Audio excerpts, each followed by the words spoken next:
Hello everybody and welcome to the channel Retino. So my name is Tapu Romer and in today's video we are going to start our new chapter, finally finishing chapter 3. Acid basis salts खत्म कर चुके हैं, chapter 4 sorry. आज हम लोग start करेंगे chapter 5 जिसका नाम है metals and non-metals. One of the most lengthy chapter of your complete chemistry, क्योंकि इसमें क्या है ना, बहुत सारी चीजें रहेंगी. इसी चीज को अगर आप आईसीएसई सिलेबस से देखोगे तो ये लोग डिवाइड करते हैं. जैसे मेटलर्जी भी इसी में आप पढ़ोगे, है ना. आप इसी में पढ़ोगे कि किस तरीके से इलेक्ट्रोलिसिस प्रोसेस, मतलब काफी चीजें आप इसी में पढ़ लोगे, chemical bonding and so on. ठीक है. सो बेसिकली ये जो चैप्टर है ये सीबीएसई के अकॉर्डिंग सबसे लेंदी चैप्टर होता है, तो इसको कोशिश करेंगे जल्दी से जल्दी खत्म करने का, with each and every topic being cleared to you, right. So yes, let's get started. तो आज जो हम लोग को पढ़ना है, सबसे पहले मेटल्स के बारे में पढ़ेंगे. देखो, मेटल्स एंड नॉन मेटल्स दो नाम है इस चैप्टर में, राइट. तो इसको डिवाइड भी ऐसे ही किया गया है. पहले आप मेटल्स पढ़ोगे, फिर आप नॉन मेटल्स पढ़ोगे, फिर आप उसकी कई सारी आगे की बातें पढ़ोगे. तो मेटल्स की अगर आज हम लोग स्टार्टिंग करने वाले हैं तो इसमें हमको क्या पढ़ना है? Characteristics properties of metals. मतलब क्या क्या कैरेक्टरिस्टिक प्रॉपर्टीज दिखाता है मेटल. जैसे कि सबको पता है कुछ मेटल्स होते हैं जो बहुत ज्यादा शाइनी होते हैं, राइट. ये जो प्रॉपर्टीज है ना, वन मोर थिंग, इसके साथ साथ जितना आपको जानना है कि क्या प्रॉपर्टी किसके बारे में है, उससे ज्यादा आपको ये भी याद रखना है कि उसका क्या एक्सेप्शन है, right. Chemistry is all about exception. तो आपको ये भी जानना है कि किस प्रॉपर्टी का एक्सेप्शन क्या है, बिकॉज अगर कहीं पे कोई एक्सेप्शन आ रहा है तो वो उस मेन चीज से भी ज्यादा इंपॉर्टेंट बन जाता है, एज यू ऑल नो. ठीक है. तो एक्सेप्शंस ध्यान से सुनिएगा और उसको आपको लर्न करना है, एक्सेप्शंस को. ठीक है. ट्राई करना है कि जो भी मैं बता रही हूँ आप पहले ही अपनी नोटबुक के साथ पेन लेके नोट कर रहे हो ये चीज. ठीक है. अदरवाइज स्क्रीनशॉट तो चलता ही चलता है. So let's get started with the physical properties. आज हमको सिर्फ और सिर्फ फिजिकल प्रॉपर्टीज पढ़नी है. Chemical properties will be covering in the next session. चलो. So first is electronic configuration of metals. Metals से आप जानते क्या हो, पहले जनरल बात करते हैं. चलो, what do you understand by metals. मतलब अगर मैं ये नाम ले रही हूँ तो इससे आपको क्या याद आ रहा है या आपने क्या पढ़ा है प्रीवियसली इसके इससे रिलेटेड. देखो, अगर मैं बोल रही हूँ मेटल्स तो आपने केमिकल बॉन्डिंग मैंने आपको एक पढ़ाया था सेपरेटली. उसमें मैंने आपको ये बात बताई थी कि जो मेटल्स होते हैं ना, ये हमारे रिच एलिमेंट्स होते हैं. These are are rich elements. सबको पता है, जैसे हम लोग दुनिया में सब लोग, कोई रिच होता है, कोई पुअर होता है, कोई मिडिल क्लास होता है, राइट. सो बेसिकली यहाँ केमिस्ट्री में भी यही कहानी चलती है. अगर मैं बोल रही हूँ मेटल्स तो ये कैसे होंगे? हमारे रिच वाले एलिमेंट्स. ठीक. और नॉन मेटल्स वही गरीब वाले जो हम लोग अगले सेशन में पढ़ेंगे बाद में कभी. सो बेसिकली ये रिच है. तो रिच से क्या समझते हैं? जैसे अगर हम लोग रिच है तो मतलब हमारे पास पैसे ज्यादा है, राइट. ये लोग रिच है तो इनके पास इलेक्ट्रॉन्स ज्यादा होते हैं. इलेक्ट्रॉन्स ज्यादा होते हैं. क्लियर है. तो इनके पास ज्यादा इलेक्ट्रॉन्स होने की वजह से ये क्या करते हैं? ये इलेक्ट्रॉन्स को बेटा ट्रांसफर करते हैं. क्या करेंगे? इलेक्ट्रॉन ट्रांसफर करेंगे. किसको देंगे? किसी गरीब को, जैसे कि हमारे नॉन मेटल्स, राइट. तो ये इलेक्ट्रॉन्स ट्रांसफर करते हैं मेटल्स हमारे. तो all metals can transfer electrons. Yes, correct. अब देखो, इसी से ये पहली वाली इलेक्ट्रॉनिक कॉन्फ़िगरेशन भी आपको समझ में आएगी. जो मेटल्स होते हैं वो हमेशा ट्रांसफर करते हैं. तो क्यों करते हैं? अच्छा, ये सारी कहानी हो क्यों रही है? To get stable. ज्यादा पैसा भी बुरी बला, तो ऐसे ही ज्यादा इलेक्ट्रॉन्स भी बुरी बला यहाँ पे. ठीक है. तो ये स्टेबल होने के लिए इलेक्ट्रॉन्स को क्या करना चाहते हैं? ट्रांसफर करना चाहते हैं. तो इलेक्ट्रॉनिक कॉन्फ़िगरेशन की अगर मैं आपको बात बताऊं तो इनके आउटर मोस्ट शेल में सोचो कितने इलेक्ट्रॉन्स होंगे. इलेक्ट्रॉनिक कॉन्फ़िगरेशन, तो आउटर मोस्ट शेल में कितने इलेक्ट्रॉन्स होंगे? सोचो. स्टेबल होना है, स्टेबल मतलब 8 इलेक्ट्रॉन्स होने चाहिए आउटर मोस्ट शेल में, at least 8 electrons, right. Octet rule पूरा करना चाहिए. 2 इलेक्ट्रॉन भी कह सकते हो. के शेल में अगर 2 इलेक्ट्रॉन हो तो वो भी सही है, लेकिन 2 इलेक्ट्रॉन तो सिर्फ बहुत रेयर मेटल्स में होती है, बहुत कम स्टार्टिंग के मेटल्स में होती है, राइट. तो फिलहाल 8 इलेक्ट्रॉन्स आउटर मोस्ट शेल में करना चाहते हैं. अब 8 इलेक्ट्रॉन्स करने के लिए ये क्या करेंगे? ये इलेक्ट्रॉन्स को ट्रांसफर करेंगे. तो ध्यान से मेरी बात को सुनना. अगर आउटर मोस्ट शेल में इनके 1 इलेक्ट्रॉन है तो ये क्या करेंगे? उसको दे देंगे और स्टेबल हो जाएंगे. फॉर एग्जांपल ये है इलेक्ट्रॉनिक कॉन्फ़िगरेशन 281. 1 इलेक्ट्रॉन देगा, बढ़िया स्टेबल हो जाएगा. चलो ठीक है, 282 लिख देते हैं. क्या करेगा? 2 इलेक्ट्रॉन देगा, स्टेबल हो जाएगा. स्टेबल समझ रहे हो ना? 8 होने चाहिए आखिरी शेल में, तो 1 दे देगा तो भी स्टेबल, 2 दे देगा तो भी स्टेबल. कोई ये तो नहीं सोच रहा मैम जहां 1 लिखा है वहां पे वो 7 ले ले तो स्टेबल. देखो, 7 लेना प्रेफर नहीं करेगा, 1 देना प्रेफर करेगा. जो आसान चीज हो रही है ना, छोटा नंबर प्रेफर करता है. ठीक है. थर्ड वाले पे आते हैं 283. अगेन 3 दे देगा और स्टेबल हो जाएगा. यहां तक तो कहानी इजी लग रही है. अब आओ 284 पे. अब क्या होगा? 4 देने पे भी स्टेबल है और 4 लेने पे भी स्टेबल है. हो रहा है ना, क्योंकि देखो अब तो दोनों ही नंबर बराबर है, तो 4 ले भी सकता है, 4 दे भी सकता है, ठीक है। देन नेक्स्ट इलेक्ट्रॉनिक कॉन्फ़िगरेशन पे आते हैं 285। अब क्या करेगा, 5 देगा, बिल्कुल भी नहीं, 3 ले लेगा। ये 5 देने की जगह 3 इलेक्ट्रॉन लेना प्रेफर करेगा, छोटा नंबर प्रेफर करता है, चाहे वो लेना हो इलेक्ट्रॉन चाहे वो देना हो इलेक्ट्रॉन, राइट। तो ये 3 इलेक्ट्रॉन लेना प्रेफर करेगा, यानी कि ये मेटल नहीं है, ये वाला हमारा मेटल नहीं है। 286 6 देगा, 2 इलेक्ट्रॉन ले लेगा, तो ये वाला हमारा मेटल नहीं है। 287 एक लेना प्रेफर करेगा, ये हमारा मेटल नहीं है। और यही इसकी रही बात, तो ये भाई मेटल भी हो सकता है और मेटल नहीं भी हो सकता है, that is up to him, ठीक, उसके ऊपर है ये चीज। So basically just a second,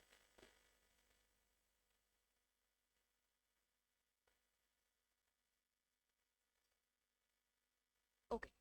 so basically हमने क्या जाना, हमने ये चीज देखी कि ये मेटल नहीं है हमारे और ये मेटल है।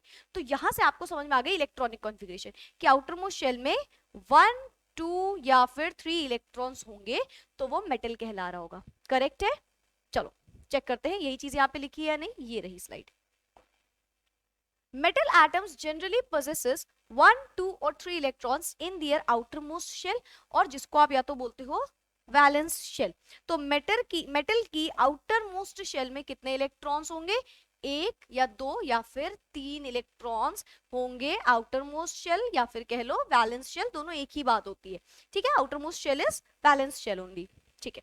तो हमने सबसे पहली प्रॉपर्टी जानी जिसमें हमने इलेक्ट्रॉनिक कॉन्फ़िगरेशन देखी, राइट। इलेक्ट्रॉनिक कॉन्फ़िगरेशन देखने पे हमें क्या पता चला, जो मेटल्स होते हैं उनकी आउटर मोस्ट शेल में या तो 1 इलेक्ट्रॉन होगा, या तो 2 और या तो 3 इलेक्ट्रॉन होगा, क्लियर है, ठीक है। एग्जाम्पल लेके चलो समझते हैं थोड़ा सा इसका। अगर एग्जाम्पल की बात करें तो एग्जाम्पल क्या हो जाएगा, फॉर एग्जाम्पल अगर मैं बोलूं सोडियम, जिसकी अभी हम बात कर रहे थे 2,8,1, मैग्नीशियम, इसकी भी अभी बात करी थी 2,8,2, एल्यूमिनियम 2,8,3, राइट। बहुत से ऐसे एलिमेंट्स आ जाएंगे, ठीक है। जैसे कि और क्या हो सकता है, लिथियम ले लो, लिथियम 3 होता है एटॉमिक नंबर, सो 2,1, ठीक है। बेरिलियम ले लो 2,2, बोरॉन ले लो 2,3। सो बेसिकली ये सब क्या है, ये सारे के सारे हमारे मेटल्स हैं, ठीक। और कौन सा हो सकता है, कैल्शियम, पोटेशियम, पोटेशियम 2,8,8,1, कैल्शियम 2,8,8,2। ये इलेक्ट्रॉनिक कॉन्फ़िगरेशन करना मैंने आपको सिखाया है ना, K11 शेल्स में इलेक्ट्रॉन्स भेज रहे हैं बेसिकली, ठीक है। सो हमने क्या बोला, मेटल्स की जो इलेक्ट्रॉनिक कॉन्फ़िगरेशन होती है वो जनरली क्या होती है, या तो 1 इलेक्ट्रॉन होगा, या तो 2 या तो 3, कहां पे, उसकी आउटर मोस्ट या वैलेंस शेल में। This also you have to remember कि आउटर मोस्ट या वैलेंस है, अंदर कितनी भी शेल्स, जो बाकी की शेल्स है उसमें कितने भी इलेक्ट्रॉन होंगे वो चलेंगे, ये याद रखना, ठीक है। चलो तो ये तो हो गई हमारी बात कि ये प्रॉपर्टी इसकी होती है। अब जरा बात करते हैं कि एक्सेप्शन क्या है यहाँ पे। देखो हाइड्रोजन और जो हीलियम है, ये इन दोनों के आउटर मोस्ट शेल में कितने इलेक्ट्रॉन्स, चलो बात करते हैं हाइड्रोजन की, आउटर मोस्ट शेल में 1 इलेक्ट्रॉन। फिर बात करते हैं हीलियम की, आउटर मोस्ट शेल में 2 इलेक्ट्रॉन। सो इनके आउटर मोस्ट शेल में 1 एंड 2 इलेक्ट्रॉन्स होते हैं, but they are not metals, they are not metals, ठीक है। तो यहाँ पे क्या होता है, in these cases the outermost shell is the first and only shell, that is K shell. सबको दिख रहा है, सिर्फ और सिर्फ एक शेल है, के शेल में 1 इलेक्ट्रॉन, के शेल में 2 इलेक्ट्रॉन्स। अच्छा हीलियम तो देखो आपको सोचना भी नहीं, because helium is what, helium is a noble gas, we all know that it is a noble gas, that is it is unreactive. तो ना ही तो ये मेटल की कैटेगरी में आएगा, ना ही तो नॉन मेटल की कैटेगरी में आएगा। सो ऑल्दो इसके में 2 इलेक्ट्रॉन्स होते हैं, बट इसको हम कंसिडर नहीं करेंगे as a metal. Why, because it is a noble gas, helium is the first noble gas, right. अगर हम एटॉमिक नंबर के अकॉर्डिंग देखें, it is the first noble gas, और नोबल गैस को तो ना ही तो वो मेटल कहलाएगा, ना ही तो वो नॉन मेटल कहलाने वाला है, राइट। तो ये तो हट ही गया एक्सेप्शन, मतलब ये तो आपको दिमाग में वैसे भी याद ही रखे मतलब आपको याद रहेगा, ठीक है। अब आते हैं ये हाइड्रोजन पे। देखो जो हाइड्रोजन होता है, मैं इसके बारे में एक बात बताती हूँ, जो हाइड्रोजन होता है ना, ये डुअल नेचर शो करता है, डुअल नेचर, ठीक है। दैट इज ये मेटल की तरह भी ट्रीट होता है और ये एक नॉन मेटल की तरह भी ट्रीट होता है, ठीक है। तो आप इसको भी ज्यादा कुछ नहीं बोल सकते। एक्सेप्शन यहाँ पे क्यों लिखा है, क्योंकि ये नॉन मेटल की तरह भी बिहेव करता है। इसकी वैलेंसी आपने सुनी होगी, +1 भी होती है, -1 भी होती है। कभी पीरियोडिक टेबल को ध्यान से देखना, कई बुक्स में पीरियोडिक टेबल जब बनी होती है तो फर्स्ट वाले कॉलम में हाइड्रोजन होता है and then second last column में भी हाइड्रोजन होता है। वो जो कॉलम होता है वो बहुत ब्लर करके दिखाया जाता है, ठीक है, इसीलिए क्योंकि ये नेगेटिव वाला भी वैलेंसी शो करता है, तो because it has a dual nature, so hydrogen shows the dual nature, hence it became a exception here. Is the thing clear? So ये है हमारी फिजिकल प्रॉपर्टीज। मतलब हमने ये जाना इलेक्ट्रॉनिक कॉन्फ़िगरेशन मेटल्स की क्या होती है, और इलेक्ट्रॉनिक कॉन्फ़िगरेशन देखने के बाद एक्सेप्शन देखा कि हीलियम में भी 2 होते हैं, बट हीलियम एक नोबल गैस है। के में 2 शेल जो के शेल जो होती है उसमें 2 इलेक्ट्रॉन ही मतलब मोस्टली जा सकते हैं, मैक्सिमम उसकी कैपेसिटी 2 इलेक्ट्रॉन्स की है, राइट?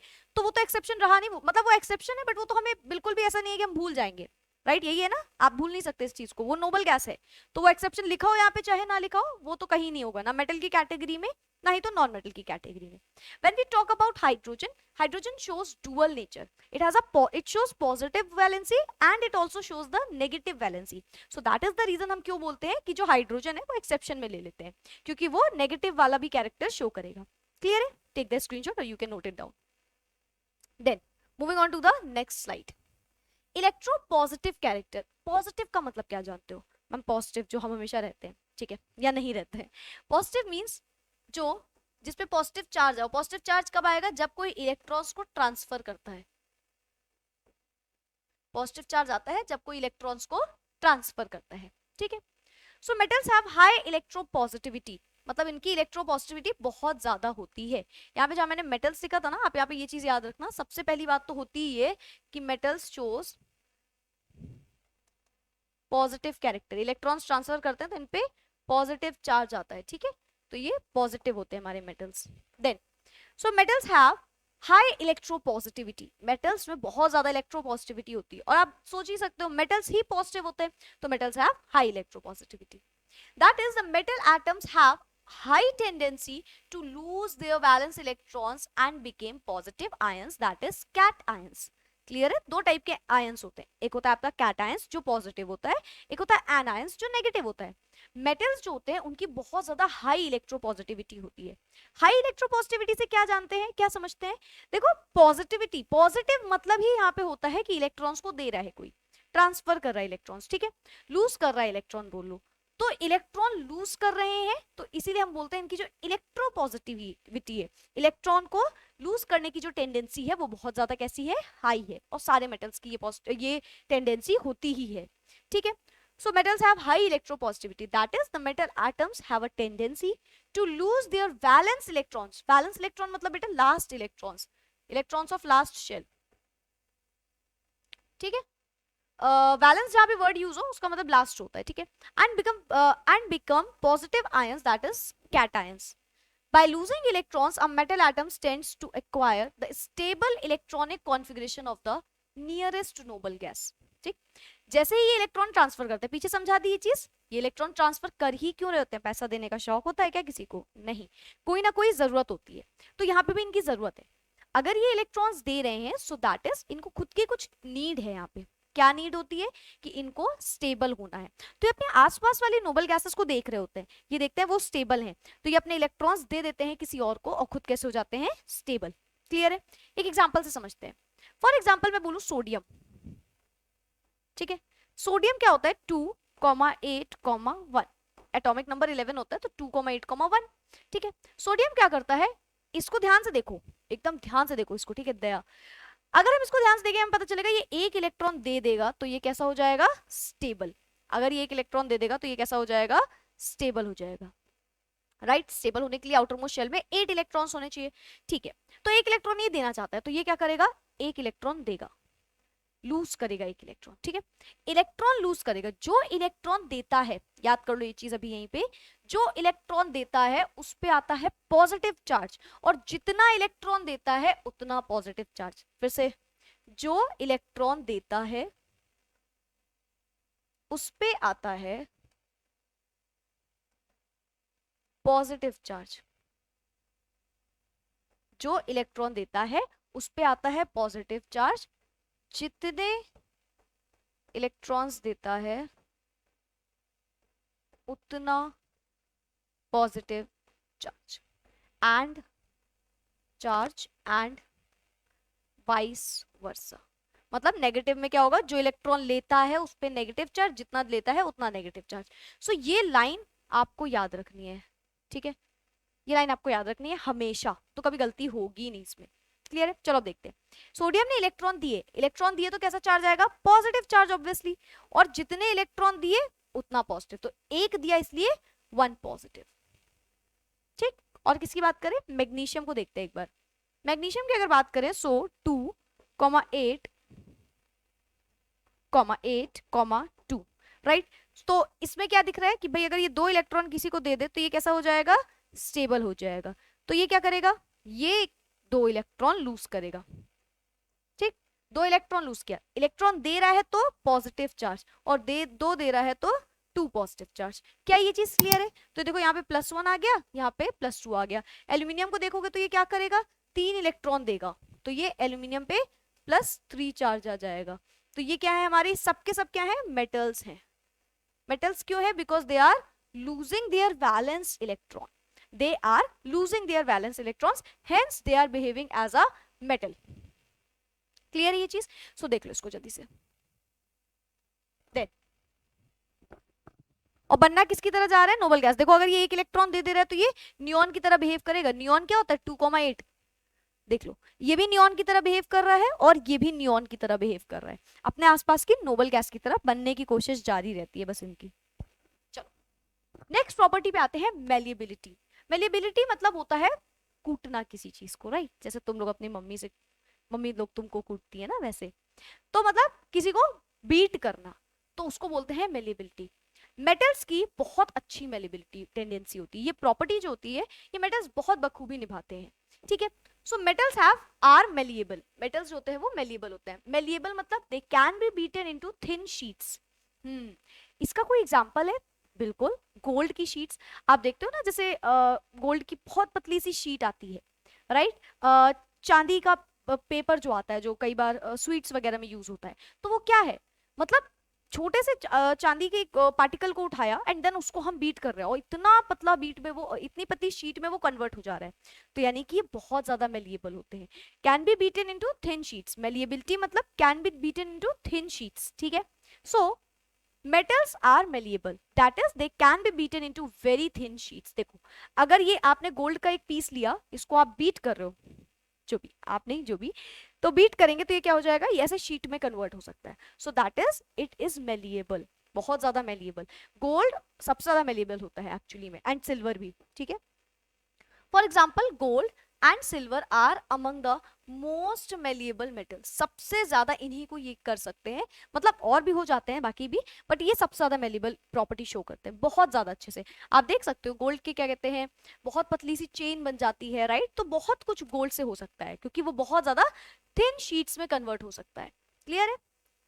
डक्टिलिटी, डक्टिलिटी क्या होता है, डक्टाइल मतलब वायर्स के फॉर्म में कन्वर्ट करना। ठीक है, सो मेटल्स आर डक्टाइल। जो मेटल्स होते हैं वो कैसे होते हैं, डक्टाइल होते हैं। डक्टाइल मतलब they can be drawn into wires. Ductile means they can be drawn into wires.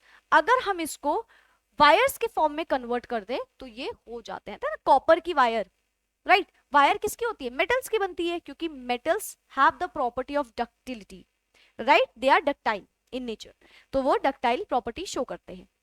All the metals are not equally ductile. अब ये आप समझो, हर प्रॉपर्टी की जो हम लोग बात करेंगे वो सब बराबर से नहीं हो रही होंगी हर मेटल में। जैसे मैं बोल रही हूँ कि इसको हम बीट करके बहुत थिन शीट्स में ले जाते हैं गोल्ड को, क्या इतनी ही थिन शीट सारे मेटल्स की बनती है, नहीं। सबकी अलग अलग तरीका है। देखो हर एक मेटल ये प्रॉपर्टी शो कर रहा होगा, लेकिन इतनी ही बढ़िया तरीके से नहीं, या उतनी बेकार तरीके से भी नहीं। सबकी अपनी अपनी प्रॉपर्टी, अपनी अपनी तरह से वो ये चीज शो करेंगे। ठीक, जो हम डक्टाइल वाली बात कर रहे हैं सब में नहीं होता, कुछ कुछ मेटल्स में होता है, या कुछ जिसमें होता भी है तो इतना अच्छा नहीं होता, कुछ में बहुत अच्छा होता है, कुछ में थोड़ी थोड़ी ये प्रॉपर्टी होती है। ठीक है, so gold and silver are among the most ductile metals. Again gold और सिल्वर सबसे ज्यादा डक्टाइल होते हैं। क्लियर है? Okay, then thermal and electrical conductivity. Thermal and electrical conductivity मतलब इलेक्ट्रिसिटी में क्या बेसिस है, और थर्मल मतलब हीट वगैरह। ठीक है, सो आपको पता होगा कि सारे के सारे मेटल्स गुड कंडक्टर्स होते हैं हीट के। सारे के सारे metals good conductors of heat and electricity होते हैं। राइट। ऐसा क्यों होता है ये पता है? क्योंकि इनमें क्या प्रेजेंट है, इनमें इलेक्ट्रॉन्स प्रेजेंट है, आयंस बनते हैं मेटल्स जो होते हैं, तो इसी वजह से ये होता है। अब ध्यान से एक बात को सुनिएगा, silver is the best conductor of heat. जो सिल्वर होता है वो सबसे अच्छा कंडक्टर होता है हीट का। मतलब कंडक्टर मतलब जानते हो ना, जो कोई चीज पास होने देगा। अगर हम बोल रहे हैं ये गुड कंडक्टर ऑफ हीट है, so it can easily pass heat from it. ठीक, तो उससे हीट आसानी से पास कर सकती है, एंड इलेक्ट्रिसिटी। तो सिल्वर तो सबसे ज्यादा good conductor of heat and electricity है।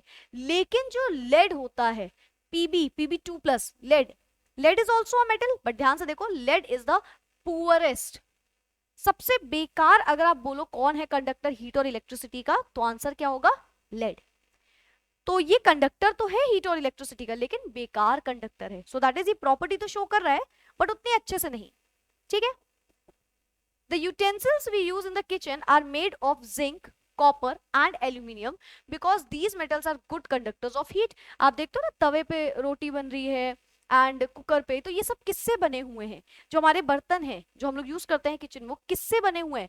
वो बने हुए हैं जिंक से, कॉपर से, एल्यूमिनियम से। क्यों? Because they are very good conductors of heat, right. अगर हम फॉर एग्जाम्पल कोई ऐसी चीज ले लें जिससे हीट पास ही नहीं करेगी, जो एज अ इंसुलेटर वर्क कर रहा है, तो घर में खाना कैसा बनेगा? बिल्कुल बन ही नहीं पाएगा। तो इसी तरीके से तो हम वो मेटल्स को यूज करते हैं यूटेंसिल्स में जो गुड कंडक्टर्स ऑफ हीट है, जैसे हीट पास कर सकती है, राइट। हीट पास करेगी तभी वो खाना जो है वो बनेगा। So this is the reason there also. All metals are good conductors of electricity. क्यों? ऐसा क्यों होता है? सारे के सारे मेटल्स ऑलमोस्ट बहुत अच्छे conductor of electricity, good conductor of electricity बोले जाते हैं। इसका क्या रीजन है? बिकॉज दे कंटेन फ्री और मोबाइल इलेक्ट्रॉन्स। फ्री और मोबाइल मतलब, मोबाइल मतलब वो वाला मोबाइल नहीं, मोबाइल मतलब मूवमेंट। बिकॉज उनमें फ्री इलेक्ट्रॉन्स होते हैं, फ्री इलेक्ट्रॉन्स, वो मूव कर रहे होते हैं, यानी कि मूवेबल फॉर्म में होते हैं, राइट। अब इलेक्ट्रॉन देखो, इलेक्ट्रॉन्स का जो कोलिजन होता है ना, उसी से ये सारी चीजें होती है। कोलिजन मतलब टकराना। तो जितनी तेज इलेक्ट्रॉन्स मूव करेंगे उतना ज्यादा वो कोलाइड करेंगे, जितना ज्यादा वो कोलाइड करेंगे उतनी ज्यादा कंडक्टर अच्छा होगा, ऐसे बोलते हैं। ठीक है। So basically all metals are good conductors of heat and electricity, reason being that they are free और दे हैव फ्री और मोबाइल इलेक्ट्रॉन्स। ठीक है। अब देखिए इसका एक्सेप्शन याद रखिएगा, बहुत इंपॉर्टेंट एक्सेप्शन है ये, बहुत ज्यादा इंपॉर्टेंट है। लाइक ये बहुत आपको हर जगह अब याद रखना है। ठीक है। सो बेसिकली जो ग्रेफाइट होता है वो good conductor of heat and electricity होता है, लेकिन वो है क्या? ये है non metal. Being a non-metal, still it behaves as a still it behaves this property of the metal। ठीक, ये प्रॉपर्टी ये कर रहा होता है, कौन सी वाली? कि it is a good conductor of heat and electricity, although it is what, it is a non metal, right. Graphite कौन सा एक्सेप्शन है? एक्सेप्शन है कि ये है तो नॉन मेटल, बट ये है क्या? Good conductor of heat and electricity है। ठीक है। तो जब मैं नॉन मेटल्स की प्रॉपर्टीज पढ़ाऊंगी, अब मैं पूछूंगी जरूर, तो आपको याद रखनी है ये चीज वहां पे, कि जो ग्रेफाइट है it is a non-metal but it is a good conductor of heat and electricity। चलो, so yes, you can take the screenshot of this also। then moving on to the next slide, luster। luster मतलब होता है shine. कोई बोले luster, तो luster का मतलब होता है शाइन। ठीक है। अब जो हमारे मेटल्स होते हैं, सबको पता है मेटल्स बढ़िया एकदम चमकदार बर्तन भी यूज करते हो आप लोग, वो मेटल से बने हैं, शाइन करते हैं ना मैम? थोड़े टाइम तक नहीं करते हैं शाइन। ठीक है। तो somewhere metal possesses a characteristic shining appearance called metallic luster। कुछ ना कुछ शाइन, एकदम चमकते हुए दिखते हैं। बढ़िया, कितना इमेज कितनी बढ़िया लगी है ना। बस इतने पैसे कमा ले लाइफ में कि ये खरीद लेना। चलो, सो दुख दर्द पीड़ा, metals possess characteristic shining appearance, और इसी शाइनिंग अपीयरेंस को हम बोलते हैं लस्टर प्रॉपर्टी। ठीक है। And they can be polished also, इनको पॉलिश भी किया जा सकता है। एक्सेप्शन याद रखना, क्योंकि मैंने कहा था ये एक्सेप्शन जो आप पहले वाले पढ़ रहे हो कई जगह आपको सुनाई देगा। सो जैसे कि एक्सेप्शन आ गया ग्रेफाइट, ग्रेफाइट और आयोडीन भी लस्ट्रस होते हैं, बट दोनों के दोनों है क्या? सॉरी, दोनों के दोनों है क्या? Non metals.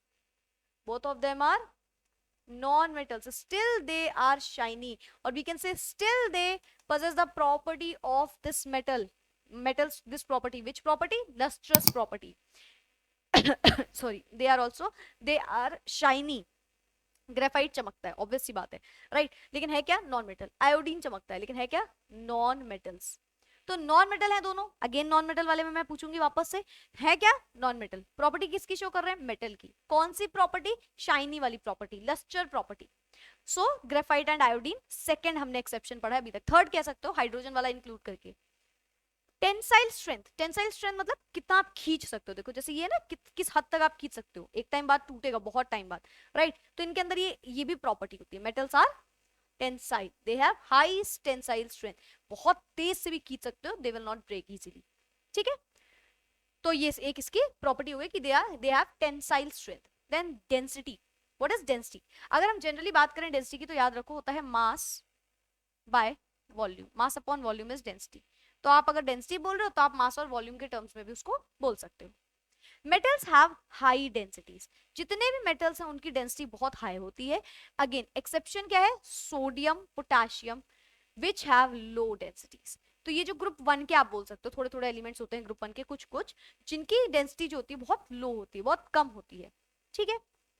क्यों होती है, because of low density sodium potassium magnesium and aluminium are called light metals. देखो मैंने बोला ना कि डेंसिटी मतलब क्या हो गया, जहां डेंसिटी बात है वहां पे मास बाय वॉल्यूम। तो यानी कि देखो अगर मैं बोल रही हूँ mass by volume, density is equals to होता है मास अपॉन वॉल्यूम। यानी कि देखो मास पे कैसा प्रोपोर्शनैलिटी शो कर रहा है, डायरेक्ट प्रोपोर्शनैलिटी, और वॉल्यूम पे इनवर्स प्रोपोर्शनैलिटी। मतलब जैसे जैसे हम बोलेंगे डेंसिटी इंक्रीज करेंगे वैसे वैसे मास इंक्रीज करेगा एंड वाइस वर्सा। अगर मास बड़ा है तो डेंसिटी बड़ी है, अगर मास छोटा है तो डेंसिटी छोटी है। क्योंकि ये जो सोडियम पोटेशियम मैग्नीशियम एल्यूमिनियम जो ये वाले मेटल्स होते हैं इनका मास कम होता है। मास कैसा होता है, दे हैव लो मास,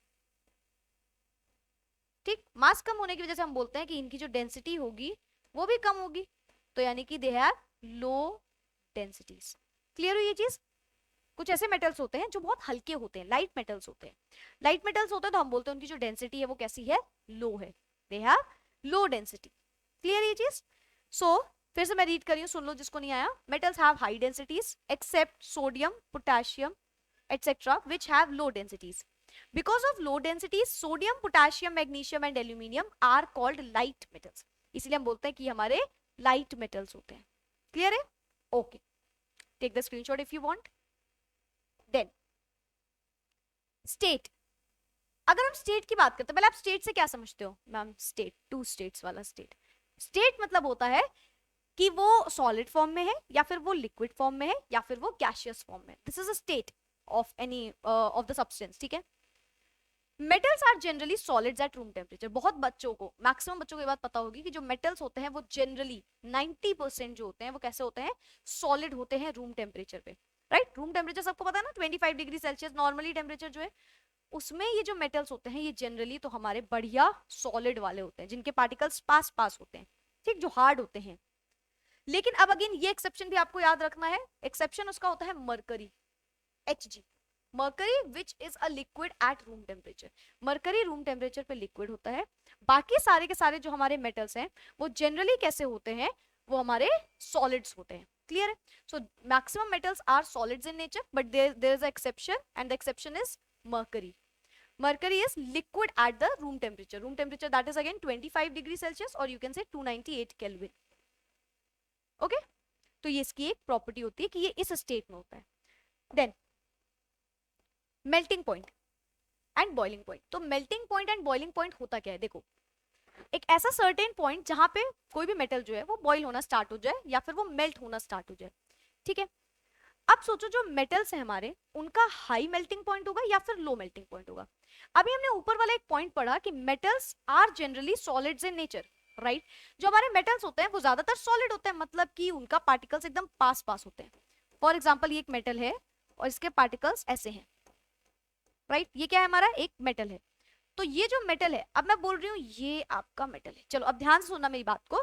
और एक यहाँ पे कोई फॉर एग्जाम्पल इसमें लिक्विड रखा हुआ है, लिक्विड के पार्टिकल्स सबको पता है दूर दूर होते हैं, राइट। अब सोचो मैं इनमें से किसी को, इनको बॉईल करने को रख दूं, राइट। बहुत ही बढ़िया सी मैंने बना दी है आग।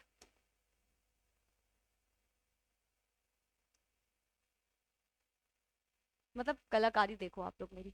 चलो फिलहाल यहाँ पे हमने बोला कि ये जो हमारे मेटल्स हैं ये हमारे एक तरफ हमने रखा कि वो लिक्विड फॉर्म में, एक तरफ हमने रखा कि वो सॉलिड फॉर्म में। आप मुझे बताओ इसको मेल्ट होने में टाइम लगेगा या फिर उसको मेल्ट होने में टाइम लगेगा? So this is very easy कि इसको मेल्ट होने में it will take longer time, it will take the longer time.